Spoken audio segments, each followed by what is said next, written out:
Hello class, how are you? आप अच्छे ही होंगे। फर्स्टली आई वांट टू से happy new year all of you 2024। और इसी विशेष के साथ चलिए आज की क्लास शुरू करते हैं और समझते हैं आज की क्लास में हम क्या करने जा रहे हैं। आपको पता है सिर्फ पिछली वाली क्लास में हमने जो है वर्ग के बारे में एक अच्छी जानकारी प्राप्त कर ली थी। आज का टॉपिक हमारा रहेगा ऑब्जेक्ट, और ऑब्जेक्ट को समझने की कोशिश करते हैं ये ऑब्जेक्ट क्या होता है और कैसे होता है। चलिए let's start our class. Word, आप समझते हैं वर्ड क्या है, वर्ड के बारे में आपने जानकारी प्राप्त कर ली थी। आज हमारा टॉपिक क्या है, ऑब्जेक्ट। और शुरू करते हैं अपने टॉपिक को। ऑब्जेक्ट, ऑब्जेक्ट माने जैसे कि पता है, आपको बताया ही गया था। ऑब्जेक्ट माने क्या होता है, कर्म। अब कर्म क्या होता है, कर्ता द्वारा किए गए, कर्ता द्वारा किए गए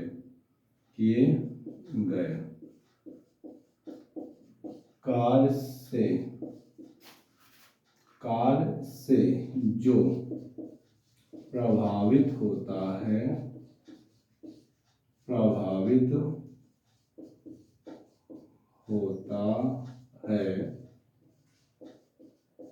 उसे ऑब्जेक्ट कहा जाता है। एग्जाम्पल तौर में यदि हम समझें तो इस ऑब्जेक्ट को अच्छी तरह से समझा जा सकता है। जैसे एग्जाम्पल है, यदि हम कहें कि Ram writes a letter. Ram writes a letter, Ram क्या करता है, एक पत्र लिखता है।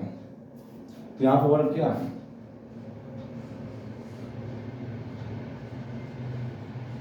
इस वाक्य में वर्ब है राइट्स। राइट्स माने क्या होता है, लिखना। राइट माने क्या होता है, लिखना। अब राइट्स माने क्या होता है, लिखता है।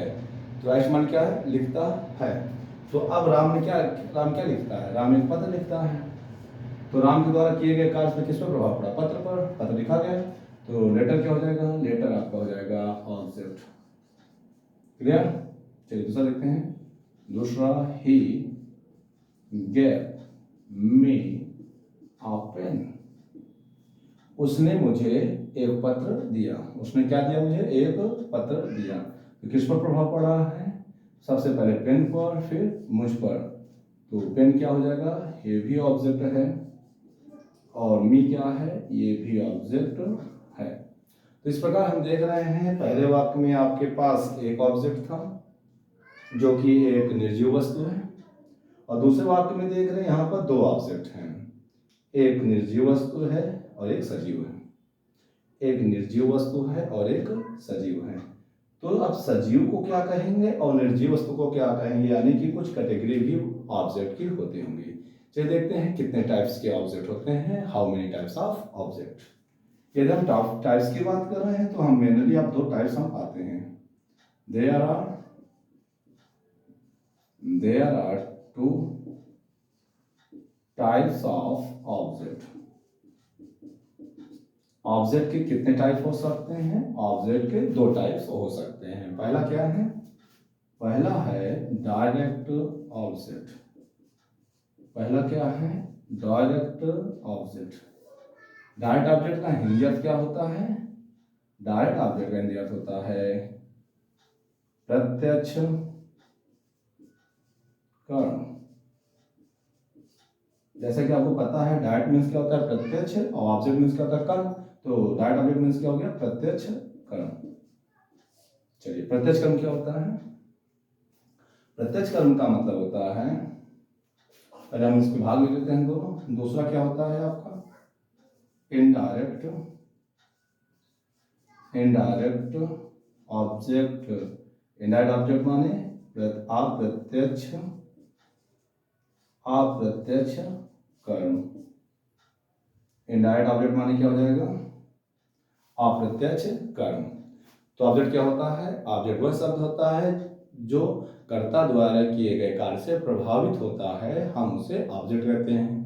अब ऑब्जेक्ट मेनली कितने प्रकार के होते हैं? दो प्रकार के होते हैं, एक डायरेक्ट ऑब्जेक्ट और दूसरा इनडायरेक्ट ऑब्जेक्ट। डायरेक्ट ऑब्जेक्ट क्या होता है और इनडायरेक्ट ऑब्जेक्ट क्या होता है, हम इसके बारे में आगे चर्चा करेंगे। और डायरेक्ट ऑब्जेक्ट क्या होता है? डायरेक्ट ऑब्जेक्ट का मतलब होता है प्रत्यक्ष कर्म और इनडायरेक्ट ऑब्जेक्ट का मतलब क्या होता है? अप्रत्यक्ष कर्म।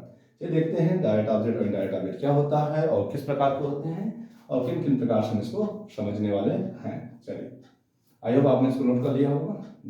अब इसका इसके साथ ले सकते हैं और एक अच्छी नोट्स बनाते रहिएगा, ताकि नोट्स बनी रहेगी तो रिविजन भी करना आसान हो जाएगा। टॉपिक खत्म होने के बाद हम बहुत ही अच्छे ढंग से एक्सरसाइज करने वाले हैं और बहुत से बच्चों को कमेंट आ रहा है और वो एक्सरसाइज भी मेरे पास भेज रहे हैं कि सर मेरे बुक में ऐसे एक्सरसाइज दी है और मेरे पास ऐसे सब्जेक्ट फाइंड आउट करने हैं, सर इसमें बहुत सारे शब्द दिए हुए हैं, कैसे सब्जेक्ट बनाएंगे, कैसे प्रेडिकेट बनाएंगे, बहुत सारी कमेंट आ रही हैं। चलिए देखते हैं और समझते हैं। पहले अपने टॉपिक को समाप्त कर लेंगे, कतई अब जल्दीबाजी मत कीजिए, आराम से पढ़िए, कोई समस्या नहीं होगी। एक बार टॉपिक को समाप्त हो जाने दीजिए, फिर हम बहुत अच्छे ढंग से एक्सरसाइज करेंगे। आपके एक एक वाक्य बोर्ड में बनाया जाएगा। आप कतई टेंशन में लीजिए, मेरी समस्या है, आप समस्या मत ग्रहण कीजिए, केवल पढ़ते रहिए। ठीक है, चलिए शुरू करते हैं। डायरेक्ट ऑब्जेक्ट क्या होता है, डायरेक्ट ऑब्जेक्ट क्या होता है। चलिए शुरू करते हैं अपने डायरेक्ट ऑब्जेक्ट और इनडायरेक्ट ऑब्जेक्ट को। तो जिस प्रकार आपको पता है, जैसे कि आपको पता है कि हमारे ऑब्जेक्ट कौन कौन से होते हैं, तो हमारे ऑब्जेक्ट कितने होते हैं? There are two types of object. First क्या होता है? डायरेक्ट ऑब्जेक्ट और सेकंड क्या होता है? Indirect object. तो हम अपना टॉपिक को शुरू करते हैं। तो मेरा टॉपिक क्या बनेगा? Direct object.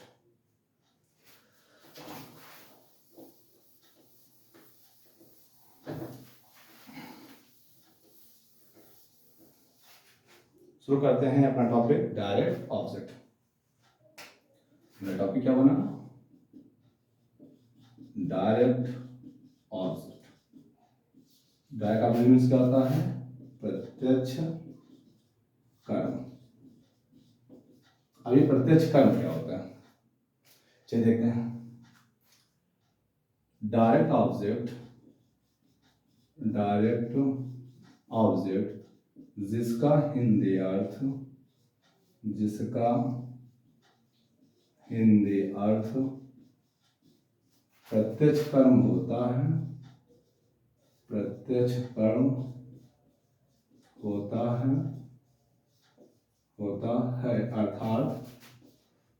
अर्थात ऐसा कर्म जिस पर कर्ता द्वारा किए गए कार्य का प्रत्यक्ष प्रभाव पड़ता है, उसे प्रत्यक्ष कर्म कहा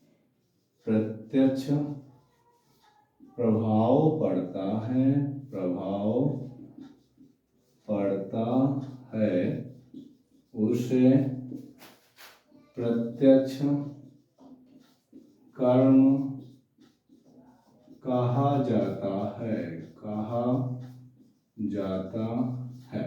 चलिए दोबारा देखते हैं। डायरेक्ट ऑब्जेक्ट क्या होता है? डायरेक्ट ऑब्जेक्ट जिसका हिंदी अर्थ प्रत्यक्ष कर्म होता है, अर्थात ऐसा कर्म जिस पर कर्ता द्वारा किए गए कार्य का प्रत्यक्ष प्रभाव पड़ता है, उसे प्रत्यक्ष कर्म कहा जाता है। प्रत्यक्ष कर्म हमेशा निर्जीव वस्तु के रूप में, निर्जीव वस्तु के रूप में ही मिलती है। किस रूप में मिलती है? निर्जीव वस्तु के रूप में। यानी कि यदि प्रत्यक्ष कर्म की बात ये कर रहे हैं तो क्या मिलना चाहिए आपको? निर्जीव वस्तु मिलना चाहिए। यानी कि मेनली हमारा क्या हो जाएगा, इस टॉपिक का पॉइंट आपका बनेगा निर्जीव वस्तु के रूप में मिलती है। चलिए एग्जांपल देखते हैं, समझने क्या है। एग्जांपल के तौर पर यदि हम देखें, my father gave me a pen। मेरे पिता ने मुझे क्या दिया? मेरे पिता ने मुझे एक पेन दिया। ठीक है ना?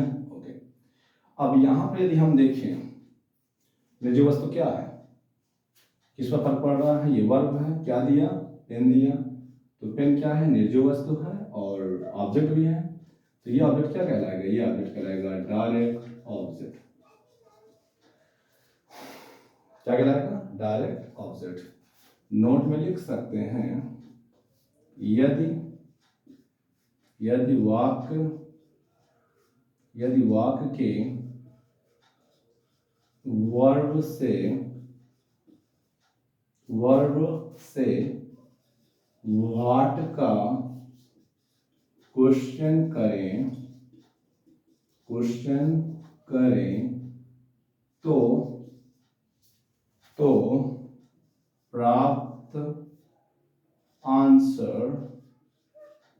तो प्राप्त आंसर डायरेक्ट ऑब्जेक्ट होगा। यानी कि डायरेक्ट ऑब्जेक्ट को फाइंड आउट करने के लिए मुझे क्या चाहिए, मुझे वर्ड से किसका क्वेश्चन करें, व्हाट का क्वेश्चन करते हैं तो हमें क्या प्राप्त होगा, डायरेक्ट ऑब्जेक्ट प्राप्त होगा। यानी कि हम ये कह सकते हैं यदि हम वर्ड से व्हाट का क्वेश्चन करेंगे तो जो आंसर मुझे प्राप्त होगा वो आंसर क्या कहलाएगा आपका, वो आंसर आपका डायरेक्ट ऑब्जेक्ट कहलाएगा। और डायरेक्ट ऑब्जेक्ट की पहचान क्या होगी, वो वस्तु निर्जीव होगा।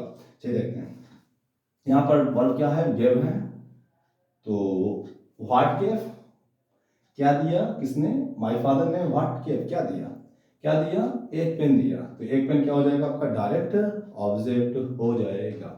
अब बात करते हैं इनडायरेक्ट ऑब्जेक्ट क्या होता है।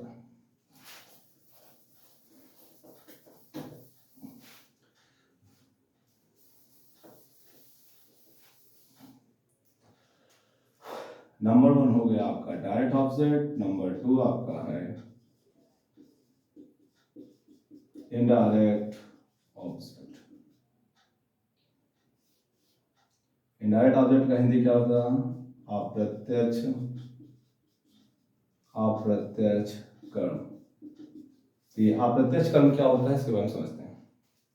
अप्रत्यक्ष कर्म यानी कि कह सकते हैं कि इनडायरेक्ट ऑब्जेक्ट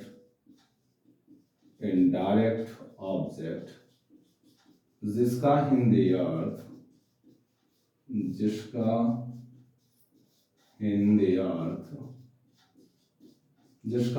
अर्थ अप्रत्यक्ष कर्म होता है, अप्रत्यक्ष कर्म होता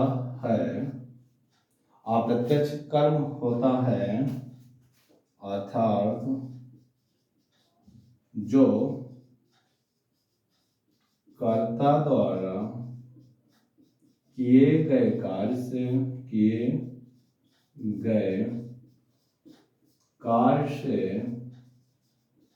अप्रत्यक्ष रूप से प्रभावित होता है,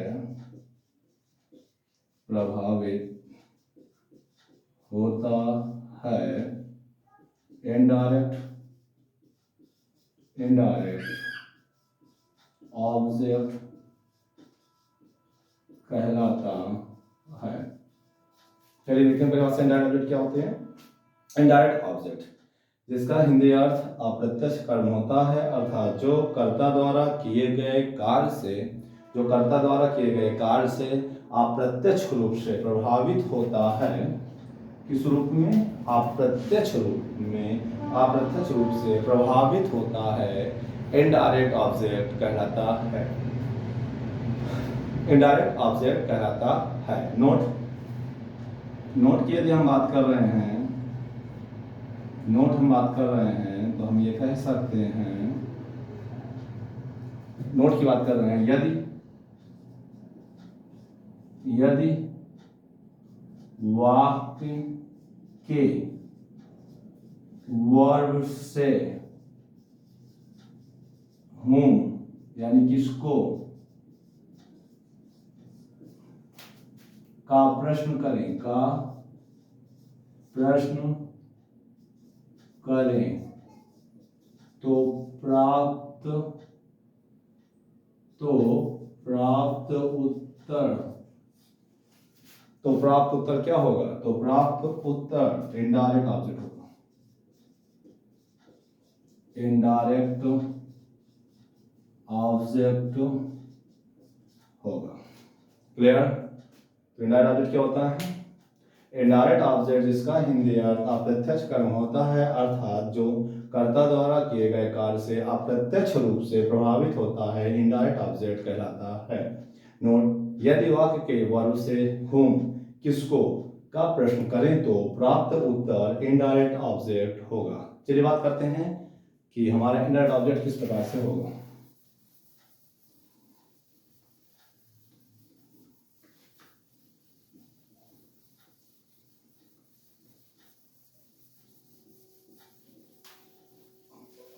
इनडायरेक्ट ऑब्जेक्ट हमारा किस प्रकार से होगा?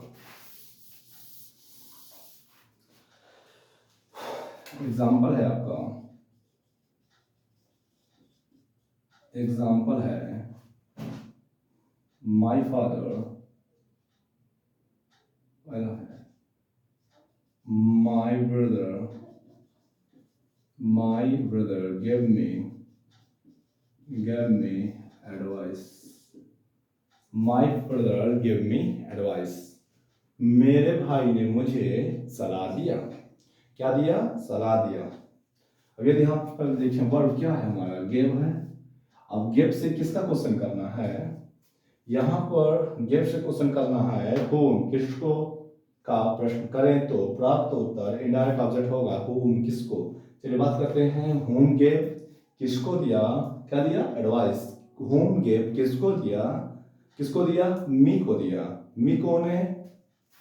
मी आपका इनडायरेक्ट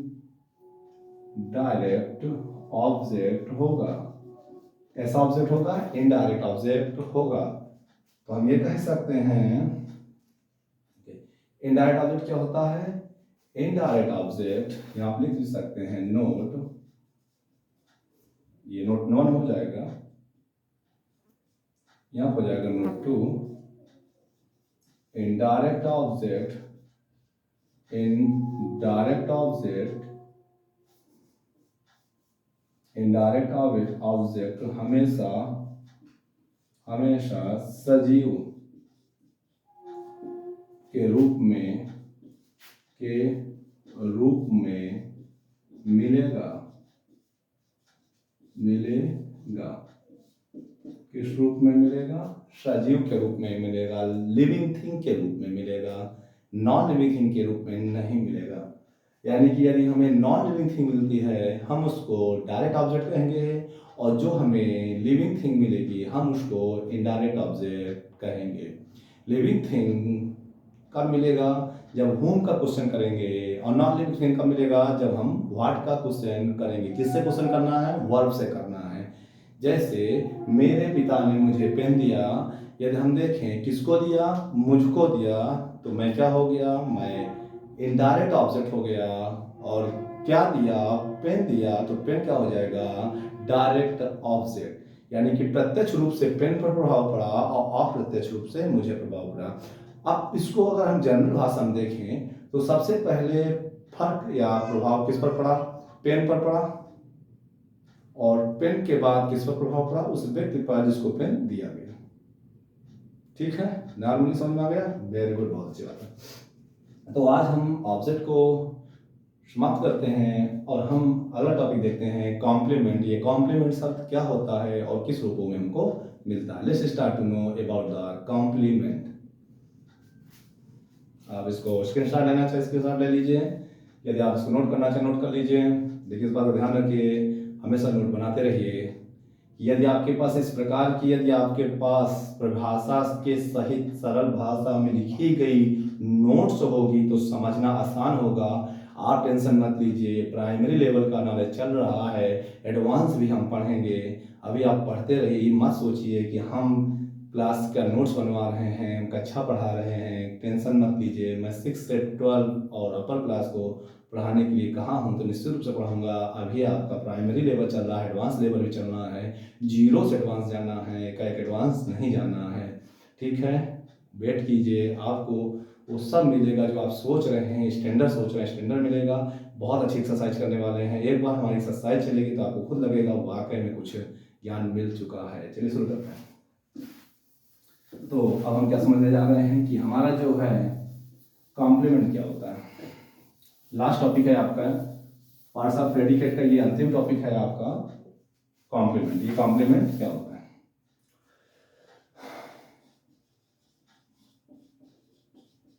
कॉम्प्लीमेंट जिसका हिंदी क्या होता है? पूरक शब्द। ठीक है, पूरक शब्द क्या होता है?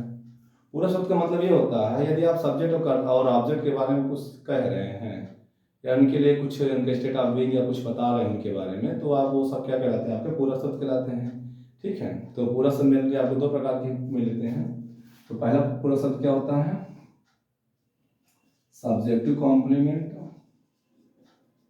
Subjective complement. और दूसरा क्या होता है? Objective complement. तो सब्जेक्टिव कॉम्प्लीमेंट क्या होता है? यदि कोई पूरक शब्द सब्जेक्ट के लिए यूज होता है तो सब्जेक्टिव कॉम्प्लीमेंट कहते हैं। यदि कोई पूरक शब्द ऑब्जेक्ट के लिए यूज होता है उसको हम ऑब्जेक्टिव कॉम्प्लीमेंट कहते हैं। चलिए शुरू करते हैं। तो हेडिंग मेरा क्या हो जाएगा आपका? Subjective complement. समझते हैं सब्जेक्टिव कॉम्प्लीमेंट क्या होता है। यदि कोई कॉम्प्लीमेंट अर्थात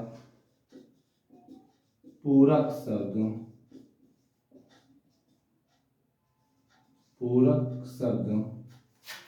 कर्ता के लिए यूज होता है उसे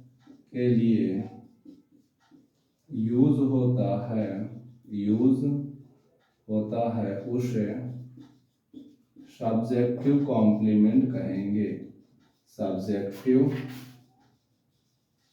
कॉम्प्लीमेंट कहेंगे। क्या कहेंगे उसके? सब्जेक्टिव कॉम्प्लीमेंट कहेंगे। क्या लिखा हुआ है? कॉम्प्लीमेंट दो प्रकार का होता है, सब्जेक्टिव कॉम्प्लीमेंट, ऑब्जेक्टिव कॉम्प्लीमेंट।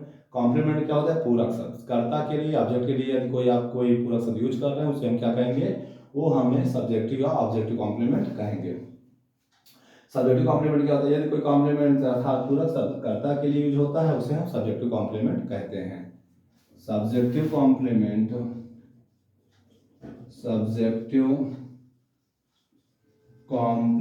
मुख्यतः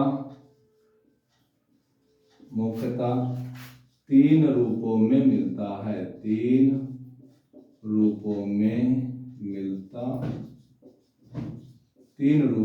मिलता है। कौन कौन से पहला रूप हो गया? इसका पहला रूप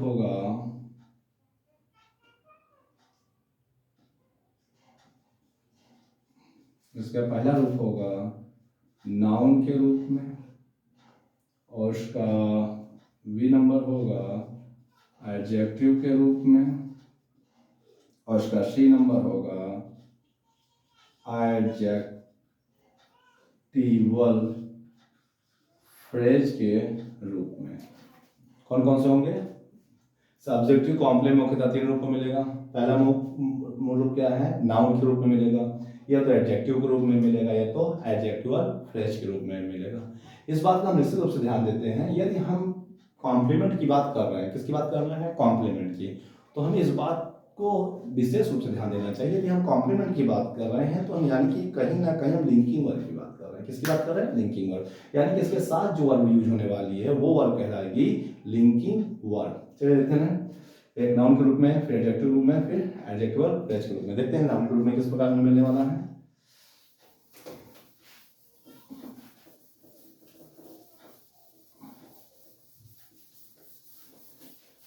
जैसे मैं कहूं, यदि एग्जाम्पल यहां लिखेंगे नाउन के रूप में, इसके जो एग्जाम्पल हैं क्या हो सकते हैं? जैसे लिखा है आई एम अ टीचर। मैं कौन हूं? एक अध्यापक हूं। तो अध्यापक क्या हो जाएगा? ये कॉम्प्लीमेंट है, पूरक शब्द है, आई के लिए यूज हुआ है। आई कौन है? सब्जेक्ट है, तो ये क्या कहलाएगा आपका? Subjective complement. और ये कॉम्प्लीमेंट टीचर क्या होता है? टीचर एक नाउन होता है। तो यहाँ पर कॉम्प्लीमेंट किस रूप में आया है? यहाँ पर कॉम्प्लीमेंट जो है एक नाउन के रूप में आया है। कॉम्प्लीमेंट क्या होता है? पूरक शब्द। और कॉम्प्लीमेंट किसके साथ आता है? लिंकिंग वर्ब के साथ। तो आई क्या होगा? सब्जेक्ट, आई एम क्या होगा? लिंकिंग वर्ब, और आ टीचर क्या होगा? कॉम्प्लीमेंट। अभी कॉम्प्लीमेंट किस रूप में आया है? टीचर क्या है? टीचर एक नाउन है, तो ये कॉम्प्लीमेंट क्या कहलाएगा आपका? क्या कहलाएगा बताइए? सब्जेक्टिव कॉम्प्लीमेंट कहलाएगा। अब सब्जेक्टिव कॉम्प्लीमेंट किस रूप में आया? नाउन के रूप में, तो ये क्या कहलाएगा? सब्जेक्टिव कॉम्प्लीमेंट का नाउन रूप है। तो कौन सा रूप है ये? सब्जेक्टिव कॉम्प्लीमेंट का कौन सा रूप है? नाउन का रूप हो गया, ठीक है। अब दूसरा क्या है? एडजेक्टिव। चलिए समझते हैं एडजेक्टिव क्या है। इसके एग्जाम्पल हो सकते हैं हिज या she is very beautiful, BEAUTIFUL, beautiful, ठीक है। तो वेरी ब्यूटीफुल क्या है? कॉम्प्लीमेंट है। क्या है? कॉम्प्लीमेंट है। तो ये कैसा कॉम्प्लीमेंट कहलाएगा? ये कैसा कॉम्प्लीमेंट कहलाएगा? यदि ब्यूटीफुल है तो एडजेक्टिव कॉम्प्लीमेंट कहलाएगा। अगर ये वेरी भी इसके साथ जुड़ा हुआ है तो एडजेक्टिव के साथ वेरी जुड़ा, अब इन दोनों की यदि हम बात कर रहे हैं तो ये क्या कहलाएंगे? एडवर्बियल कॉम्प्लीमेंट, यानी कि एडवर्बियल कॉम्प्लीमेंट के रूप में भी आ सकता है। तो हम एडजेक्टिव कॉम्प्लीमेंट को समझ रहे हैं, इसलिए हमें क्या लिखना पड़ेगा? She is beautiful, she is beautiful. तो शी इज ब्यूटीफुल है, तो ब्यूटीफुल क्या हो जाएगा आपका? ये कहलाएगा आपका एडजेक्टिव। क्या कहलाएगा? एडजेक्टिव। क्या कहलाएगा? एडजेक्टिव। अब ब्यूटीफुल एडजेक्टिव कैसे होगा? ब्यूटीफुल माने सुंदर, सी इज ब्यूटीफुल, तो ब्यूटीफुल क्या है? सुंदर है, तो सुंदर क्या हो जाएगा? एडजेक्टिव हो जाएगा। तो कॉम्प्लीमेंट किस रूप में आया है? एडजेक्टिव कॉम्प्लीमेंट आया है। यदि हम एडजेक्टिव कॉम्प्लीमेंट की बात करें, एडजेक्टिव कॉम्प्लीमेंट की बात करें, तो एडजेक्टिव कॉम्प्लीमेंट क्या होता है? एडजेक्टिव कॉम्प्लीमेंट की जो परिभाषा की बात हम करेंगे क्या हो जाएगा? आई एम, सीधी बात है, I am in the room या I am in the school. मैं कहाँ हूँ? मैं स्कूल में हूँ, सीधी बात। मैं कहाँ हूँ? मैं स्कूल में हूँ। तो इन द स्कूल क्या हो गया? इन द स्कूल क्या है? ये फ्रेज के रूप में आया हुआ है, ठीक है। क्या रूप में आया? फ्रेज के रूप में। तो क्या कहलाएगा? फ्रेज कहलाएगा। फ्रेज में नहीं क्या हो गया? Adjective phrase. क्या करोगे? एडजेक्टिव फ्रेज कहलाएगा। तो आई एम इन द फोर कौन सा कॉम्प्लीमेंट यूज हुआ है यहाँ पर? ये कॉम्प्लीमेंट कहलाएगा एडजेक्टिव फ्रेज के रूप में आया हुआ कॉम्प्लीमेंट। तो इन द स्कूल क्या हो जाएगा? एडजेक्टिव फ्रेज के रूप में आया हुआ कॉम्प्लीमेंट। अब इस बात का हम जरूर ध्यान देंगे, ये एक एडवर्बियल कॉम्प्लीमेंट भी हो सकता था यदि यहाँ पर कोई वर्ब होती, जैसे I am going to school. अगर हम स्कूल की बात करेंगे, ये भी एक फ्रेज ही होगा, टू स्कूल।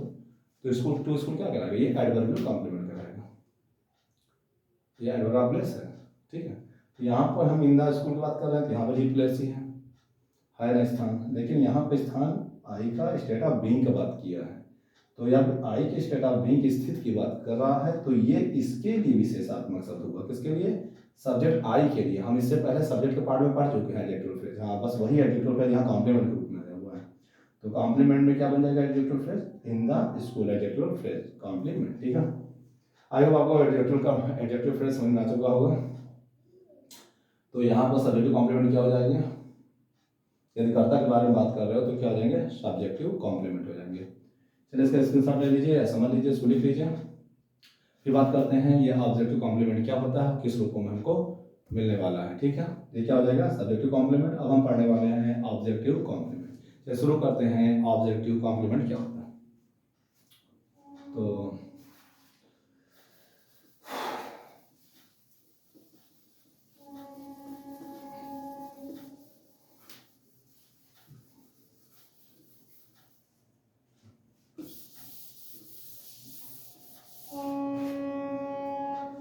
क्या हो जाएगा?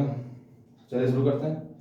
तो एडजेक्टिव और कॉम्प्लीमेंट, ये कॉम्प्लीमेंट समझ में आया, तो ये सब्जेक्ट के रूप हो गए। अब बात करते हैं ऑब्जेक्टिव कॉम्प्लीमेंट क्या होता है। ऑब्जेक्टिव कॉम्प्लीमेंट क्या होता है? ऑब्जेक्टिव कॉम्प्लीमेंट क्या होता है? एक ऐसा कॉम्प्लीमेंट जो ऑब्जेक्ट के लिए यूज होता है। जैसे ऑब्जेक्ट के लिए क्या हो जाएगा, जैसे मान लीजिए एक ऐसा कॉम्प्लीमेंट जो ऑब्जेक्ट के लिए यूज होता है, ऑब्जेक्ट के लिए यूज होता है, उसे ऑब्जेक्टिव कॉम्प्लीमेंट कहा जाता है। ऑब्जेक्टिव कॉम्प्लीमेंट कहा जाता है। क्या कहा जाता है? ऑब्जेक्टिव कॉम्प्लीमेंट कहा जाता है। एग्जाम्पल के तौर पर समझ सकते हैं। यदि एग्जाम्पल देखें तो हम क्या कह सकते हैं, जैसे my teacher, my teacher made me, मेरे टीचर ने मुझे बनाया, क्या बनाया? मॉनिटर ऑफ माई क्लास, मेरे क्लास का क्या बनाया? मुझे मॉनिटर बनाया। मेरे अध्यापक ने मुझे बनाया, क्या बनाया? मॉनिटर माई क्लास, अपने क्लास का एक मॉनिटर। तो मुझे क्या बना गया? मॉनिटर बना गया। और मैं क्या बन गया? मैं मॉनिटर बन गया। तो ये मॉनिटर क्या कहलाएगा आपका? ये मॉनिटर आपका कॉम्प्लीमेंट कहलाएगा, अभी कॉम्प्लीमेंट किसके लिए यूज हो रहा है? मी के लिए। मी मॉनिटर बन रहा है। तो मी क्या है? मी एक ऑब्जेक्ट है, और ऑब्जेक्ट के लिए कौन सा कॉम्प्लीमेंट यूज हो रहा है? मॉनिटर। तो मॉनिटर कौन सा ऑब्जेक्ट कहलाएगा? ऑब्जेक्टिव कॉम्प्लीमेंट कहलाएगा, ऑब्जेक्टिव कॉम्प्लीमेंट कहलाएगा। फिर समझिए, my teacher made me a monitor of my class. मत करिए कि मॉनिटर खुद ही जो है फ्लिप हो गया, the monitor of the class हो सकता है, लेकिन यहाँ पर मॉनिटर क्या है ये मतलब करिए। My teacher made me monitor of my class, मुझे क्या बनाया? मॉनिटर ऑफ माई क्लास बनाया, मेरे क्लास का मॉनिटर बनाया। तो ये मॉनिटर क्या हो जाएगा आपका? मॉनिटर आपका हो जाएगा कॉम्प्लीमेंट। और किसके लिए कॉम्प्लीमेंट यूज हो रहा है? मी के लिए। मी कौन है? ऑब्जेक्ट है। और कैसे ऑब्जेक्ट मुझे कैसे पता चला? मेड से मैंने क्वेश्चन किया किसको बनाया? मी को बनाया। किसको का आंसर? मी है। मी कैसा ऑब्जेक्ट है? मी आपका इनडायरेक्ट ऑब्जेक्ट है। इसके लिए किस प्रकार का शब्द यूज किया जा रहा है? मॉनिटर यूज किया जा रहा है। तो मॉनिटर क्या कहलाएगा? वो कॉम्प्लीमेंट हो जाएगा। और ऐसा कॉम्प्लीमेंट क्या कहलाएगा? ऑब्जेक्टिव कॉम्प्लीमेंट कहलाएगा। चलिए, आई होप आपको समझ में आ गया होगा ऑब्जेक्टिव कॉम्प्लीमेंट क्या होगा, कैसे होगा। तो निश्चित रूप से आपको कॉम्प्लीमेंट भी समझ में आ गया। चलिए लेट्स स्टार्ट रिवीजन करते हैं अपने सारे टॉपिक का। हमने कौन कौन से टॉपिक पढ़े और किस प्रकार से पढ़े, इसका स्क्रीनशॉट ले लीजिए और समझ लीजिए, और इसको नोट्स जरूर बना लीजिएगा ताकि एक्सरसाइज करने में कोई समस्या ना हो। ठीक है, वेरी गुड, समझ आ रहा है। चलिए अच्छा,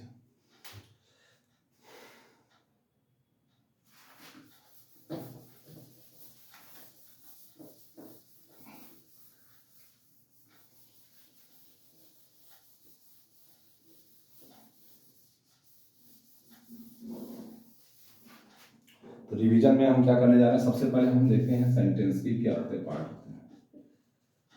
सेंटेंस के मेरे कितने पार्ट हो गए? 2 हो गए। एक क्या हो गया? एक सब्जेक्ट हो गया, दूसरा क्या हो गया आपका? प्रेडिकेट हो गया। ठीक है, सब्जेक्ट कितने पार्ट हो गए? 2। कौन कौन से? एक क्वालिफायर हो गया, दूसरा क्या हो गया आपका? हेडवर्ड हो गया। ठीक है, क्वालिफायर कितने हो गए? 3। एक किस रूप में आया क्वालिफायर? डिटरमिनर के रूप में। और दूसरा किस रूप में आया? एडजेक्टिव के रूप में। और तीसरा किस रूप में आया? एडजेक्टिव और फ्रेज के रूप में। ठीक है, क्वालिफायर कितने हो गए? डिटरमिनर, एडजेक्टिव और एडजेक्टिव फ्रेज। हेडवर्ड कितने रूपों में मिला आपको? 2 रूपों में। पहला किस रूप में मिला आपको? नाउन के रूप में। दूसरा क्या हो गया? प्रोनाउन के रूप में। क्या हो गया? प्रोनाउन के। जो अब मेरे एक्सरसाइज जो डिपेंड करने वाली है वो हमारी एक्सरसाइज सब्जेक्ट पर। सबसे पहले हम सब्जेक्ट को बनाना सीखेंगे, फिर हम प्रेडिकेट को, और फिर हम दोनों को मिक्स करेंगे, फिर हम एक सेंटेंस बनाने का निर्माण करेंगे। तो सबसे पहले सब्जेक्ट बनाएंगे, फिर प्रेडिकेट, फिर सेंटेंस। अब जो मेरी एक्सरसाइज होगी कल से, जो मैं आपको एक्सरसाइज नेक्स्ट स्टेप मिलेगा आपको नेक्स्ट क्लास में, जो भी एक्सरसाइज मिलने वाली है सब्जेक्ट के अकॉर्डिंग मिलने वाली है, यानी कि वहाँ पर हम सब्जेक्ट बनाना सीखेंगे, सब्जेक्ट कैसे बनेगा। जैसे मान लीजिए यदि हम सब्जेक्ट सीरीज की बात करें तो फार्मूला इसका हो जाएगा, तो फार्मूला क्या हो जाएगा इसको समझिए। सबसे पहले क्या आएगा, डिटरमिनर, डिटरमिनर, और फिर क्या आ जाएगा एडजेक्टिव, और फिर क्या आ जाएगा नाउन,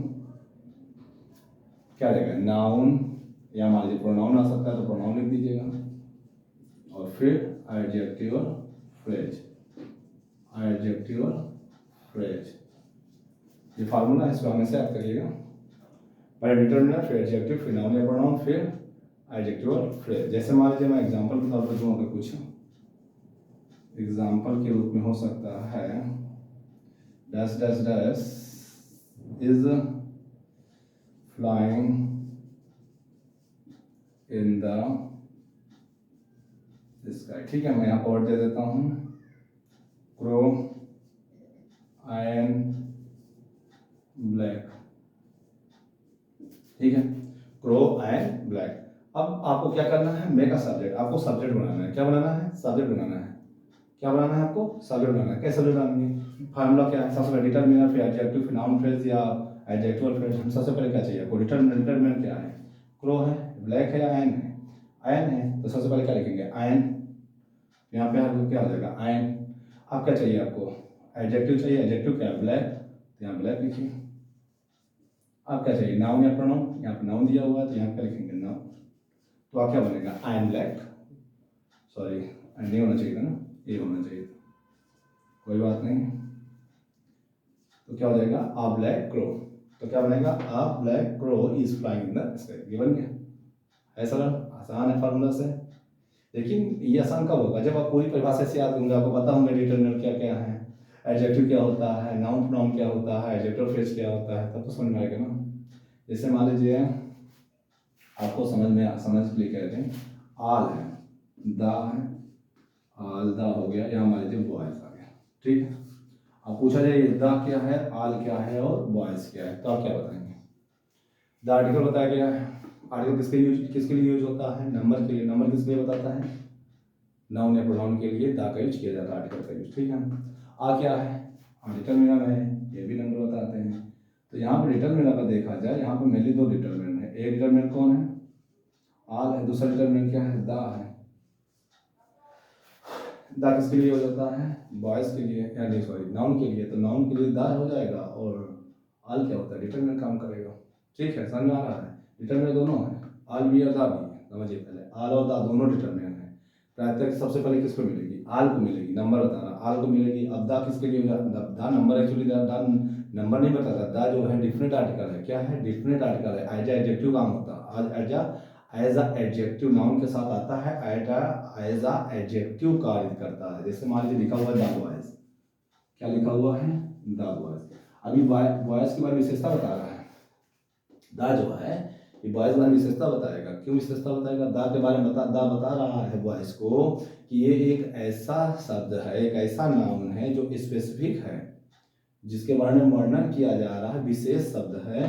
तो इस विशेष शब्द के लिए हम किसका यूज कर रहे हैं, हम दा का यूज कर रहे हैं। दा बताता है, इसको विशेष बना देता है। ठीक है, आइए आपको समझ में आ रहा होगा, विशेष शब्द में हम दा का यूज करते हैं। क्यों, क्योंकि डिफरेंट आर्टिकल होता है। आर्टिकल भी दो प्रकार होते हैं, इनडिफिनिट और डिफिनिट। डिफिनिट दा होता है, इनडिफिनिट या आयन होता है। डिफरेंट आर्टिकल यूज कहाँ करते हैं, जैसे कोई ओनली वन थिंग हो, या स्पेशल ऑब्जेक्ट होते हैं, या स्पेशल कोई वस्तु है, जैसे मान लीजिए माउंटेन है, रिवर है, तो वहाँ पर हम निश्चित रूप से किसका यूज करते हैं, दा का यूज करते हैं। ओनली वन थिंग में क्या करते हैं, दा का यूज करते हैं। और कोई बायोलॉजिकल है, या मान लीजिए आपका भूगोल का, या भूगोल का रिलेटेड है, तो इस रूप से किसका यूज करने वाले हैं, हम आर्टिकल का दा का यूज करने वाले हैं।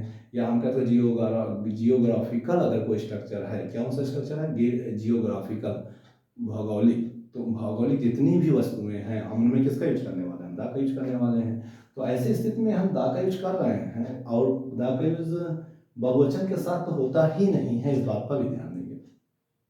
लेकिन यदि प्लूरल सब्जेक्ट है, या प्लूरल कोई नाउन है, और वो स्पेसिफिक है, वो विशेष है, तो हम उस पर यदि यदि मैं उसका वर्णन कर रहा हूँ, उसके बारे में बता रहा हूँ, उससे उसको मैं जानता हूँ, तो मैं वहाँ पर क्या यूज करूँगा, मैं वहाँ पर दा का यूज कर सकता हूँ। यानी कि मैं किसी चीज़ को जान रहा हूँ तो मैं वहाँ किसका यूज करूँगा, दा। जैसे I am reading the class, I am reading in the class. अब यहाँ पर क्लास कौन सी क्लास है, जहाँ मैं जानता हूँ जिस क्लास में पढ़ रहा हूँ, मैं जान रहा हूँ मैं क्लास का यूज कर रहा हूँ, तो मैं क्या लिखूँगा, क्लास। तो क्या देना है, रीडिंग द क्लास। अब ऐसा तो नहीं होगा आई एम रीडिंग क्लास कह दूँगा, I am reading in class. No, I am reading in class नहीं कहूँगा, मैं कहूँगा I am reading in the class, क्योंकि मैं उस क्लास के बारे में जान रहा हूँ। यदि मैं उस बारे में जान रहा हूँ, उसके वर्णन कर रहा हूँ, उसी प्रकार के वर्णन कर रहा हूँ, उसी वस्तु के बारे में जानकारी प्रदान कर रहा हूँ, आप दा का यूज किया जाएगा। इस बात को जरूर ध्यान देंगे, ये सब स्पेशल है, आपको मिल सकते हैं। ठीक है, तो यानी कि इस बात पर ध्यान देंगे, जो डिटरमिनर है, तो डिटरमिनर में जो हम आर्टिकल को अलग से लिखते हैं, इसका कारण मात्र इतना है, ये किसके लिए यूज होते हैं, नाउन के लिए। और इसमें ए एन तो ठीक है, ए एन तो संख्या बताने काम आते हैं, संख्या बताएंगे, वावेल का साउंड आएगा तो एंड, और कंसोनेंट का साउंड आएगा तो ए का यूज करते हैं। लेकिन जो दा आता है ना, डिफरेंट आर्टिकल, ये एब्सोल्यूट की पर ही यूज होता है, यानी कि जो विशेष शब्द होते हैं उन्हीं पर ही दा का यूज किया जाता है। जैसे वावेल और कॉन्सोनेंट से कोई फर्क नहीं पड़ने वाला है, दा का यूज हम कहीं पर भी कर सकते हैं, यदि हम उसकी चर्चा कर रहे हैं, यदि हम उसको जानते हैं, यदि वो जियोग्राफिकल स्ट्रक्चर है, तो हम वहाँ पर किसका यूज कर सकते हैं, दा का यूज कर सकते हैं। ये तो आर्टिकल में समझाया पढ़ाया जाएगा, लेकिन अभी तो हम समझने वाले हैं इसको कहाँ भी यूज करना है। तो आप पहले समझ लीजिए दा का यूज कहाँ करना है, दा का यूज नाउन के साथ करना है, चाहे वो सिंगुलर हो चाहे प्लूरल हो। यदि हम उसकी चर्चा कर रहे हैं तो हम दा का यूज कहाँ करेंगे, नाउन के साथ करेंगे। तो आई होप आपको समझ में आ गया होगा। चलिए, आपको पता चल चुका है आपको किस फार्मूला का यूज करना है, सब्जेक्ट को क्या क्या पॉइंट आपको कल पढ़ के समझना, पढ़ के आना है। अब नेक्स्ट क्लास में आपको एक्सरसाइज मिलने वाली, यानी कि हम 2-3 दिन लगातार क्या करने वाले, एक्सरसाइज करने वाले हैं, ताकि हम इसको अच्छे से सब्जेक्ट को समझ सके। और सब्जेक्ट बनाना आ जाएगा तो हम उस प्रेडिकेट को भी समझेंगे और प्रेडिकेट को भी बनाना सीखेंगे। एट लास्ट हम फिर कंसीडर करेंगे पूरे सेंटेंस में सारे शब्दों को एक साथ रख करके इस प्रकार सेंटेंस बनाएंगे। ठीक है, तो हम क्लास को यहीं पर रोकते हैं, और कल की क्लास में आपको पूरी एक्सरसाइज मिलने वाली है, तो अच्छे से याद करके तैयारी बना लीजिए ताकि हम एक्सरसाइज कर सकें। सभी का धन्यवाद, नमस्कार।